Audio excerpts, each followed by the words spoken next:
Saudara, puluhan rumah warga di Kecamatan Tripa Makmur, Nagan Raya kembali terendam banjir. Banjir dengan ketinggian air mencapai setengah meter mulai merendam kawasan ini sejak Minggu kemarin.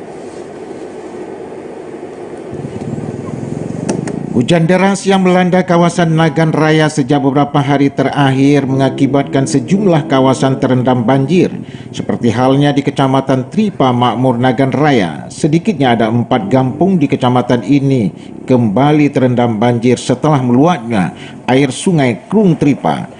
Banjir merendam puluhan rumah warga dengan ketinggian air mencapai 50 cm. Namun hingga kini warga masih bertahan di rumah masing-masing menunggu air kembali surut. Menurut keterangan dari BPBD Nagan Raya, banjir mulai merendam rumah warga sejak kemarin. Selain di Kecamatan Tripa Makmur, banjir juga sempat merendam satu desa di Kecamatan Kuala Pesisir. Namun banjir tersebut kini telah surut. Dari Nagan Raya, Aziz Saputra, TVRI melaporkan.